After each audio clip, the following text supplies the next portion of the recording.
Hello, welcome back to Open. The Rehearsal Club solidified its place in history as the home of some of the brightest women on Broadway, women who stayed within its doors before it closed in 1979. Well, actually, some of the women are Kim Cattrall, Carol Burnett, Donna Douglas, Blythe Danner, Diane Keaton, Annie O'Donnell, and so many more.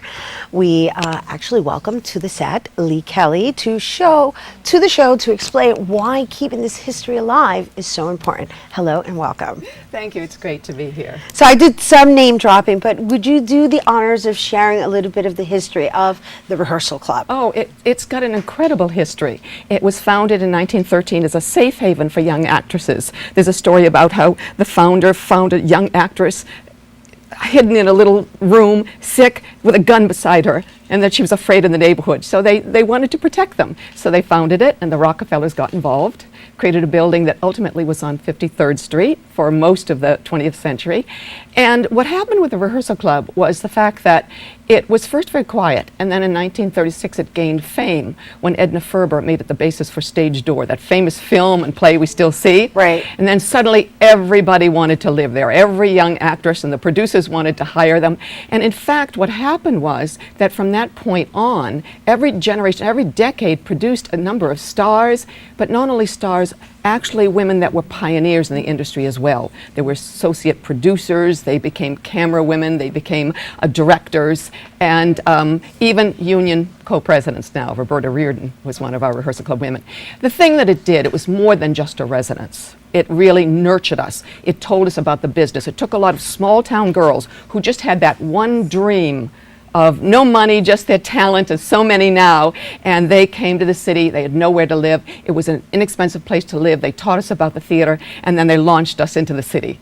That's awesome. I mean, you know, it's a shame that it's not around anymore. In that realm, I know that you're actually rebuilding in another form, but let's just share with everyone the centennial that you just celebrated. Yes, 100 years. On July 1st, 2013, 100 years to the day that the club opened its doors. We had a series of events in the city this past weekend. One was at Lincoln Center, and we actually aired the trailer for what will be a 2-hour PBS documentary, we're hoping, telling the overview story of the club. We also had a dinner at the Players Club, which was packed. Women from all the decades from all over the country came. Wow, that must have been really exciting. It was tremendously exciting. We also had a screening at Tribeca, you know, this Tribeca screening room. Mm-hmm. And we also did something very, very special. One of our things is to make it relevant for today to the young performer.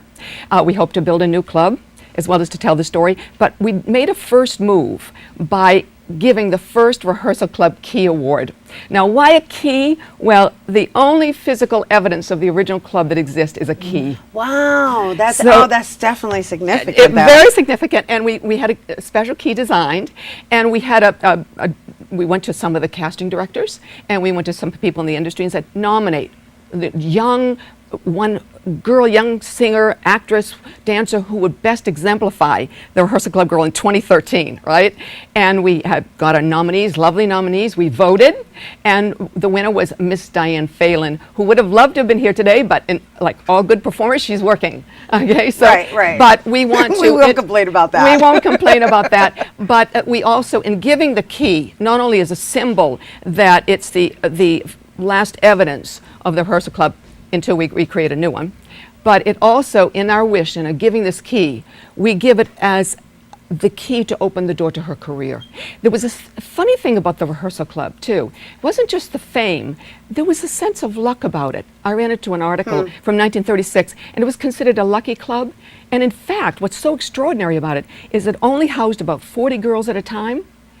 And yet, the percentage of those that made it defied all the odds. Mm-hmm. I mean, you can still find them. You mentioned some of the stars, but you know, you turn on the cable television now, and you turn on Beverly Hillbillies all over the world. Well, Donna Douglas lived there. One time when I was at the club, I was there, and we knew that Donna had been on the TV show. Opened the door, and who was there but Buddy Ebsen? And he had found out about the club. He was starring on TV at Barnaby Jones at the time. Found out about the club and brought his daughter there, because Donna had told him about the club. You know, I just want to make sure that everybody gets what the Rehearsal Club Sure. is all about, right? Because you've actually been documented as a star-making club, which is what Yes. you're sharing right now. And it's just, you're saying there's a luck that surrounded this space, right? And so the Rehearsal Club was this building that housed artists, or, you know, people who were in the industry who actually were struggling and needed support to actually build. And it was kind of like a reinforcement. It was young women just coming to the city, women only at that time, just coming to the city that didn't know the city and needed a place to live and to be nurtured. Nice. And you know, again, I'm happy that you guys are actually making an effort to make sure that this formula or format is restored. But the fact that that building is just, it was destroyed. That was a tragedy of it, because yes, what happened was in 1979 we lost our charitable status. There was a fiscal crisis in the city, as there always is. Right. You know, and the charitable status was revoked. And as a result, they were presented with a huge tax bill they couldn't pay, and it was forced to close. The very sad thing was that it was left boarded up for almost 10 years. And as a matter of fact, what was really sad is that it wasn't just the women. A lot of guys, young actors would hang out, which is very, very interesting. One of them was James Dean. He used to hang out as a young actor. Van Johnson used to come in and eat 23-cent lunches, you know. So it was a hangout for young actors as well. Used to be on the James Dean tour until they finally tore it down in about 1999. Wow. You know, so that is sad to go by that now, but we're hoping to actually get a plaque or a star in the sidewalk to commemorate it. But again, we're just not remembering, we're telling the story and we're moving on. We want to tell the story, we want to reach out to the young generation, we want to make a new club, we want to form a new club so that the young ones coming in today, and we'll probably, who knows, we haven't decided to open up to guys, make it 2013. Nice. But are just something where it's missing now. You see, there are a lot of things in the industry for the established performer or the ongoing performer, like Manhattan Plaza. But there is absolutely nothing for that young kid who comes to the city that just doesn't have any money, that just has that dream and that talent, you know, and there's no place, and they're faced with a big city that's intimidating, and how to reach that dream.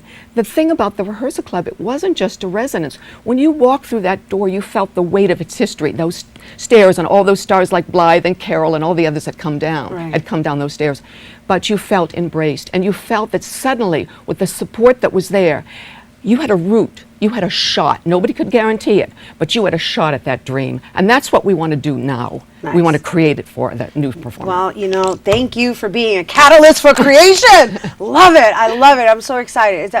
It's great to have you here on set. And just share with everyone the musical production that that's in development. Yes. And of course, the PBS special that you're actually working towards before we go. Please. Well, we're hoping, yes, definitely. We have a musical in development called Good Girls Only, and we hope that that would someday actually be done in tandem with Stage Door. Because Stage Door, and then the real Stage Door, which is Good Girls Only. Nice. That's an early development. Then we have a documentary, which we hope to be on PBS. Our producer has done a number of them on PBS. But it will then be full 2 hours. We have the trailer, which will be available soon, and it was screened during the centennial. But that tells the overview, but it'll be a full 2 hour telling all the incredible stories. And it's just, again, not the stars. When you hear some of the stories of the women that were there and what they did, it was extraordinary. So we hope to do that again and have more Key Award winners, right? And build our new club. Beautiful. Thank you. Thank you so much for having us. Thank you so much for being here with us. Our pleasure. And thank you for being a catalyst for creation, as I said earlier. Our pleasure. All Our right. dream. And once again, you can check out the history of the Rehearsal Club and how you can help keep the Rehearsal Club in people's memories by going to rehearsalclubnyc.com.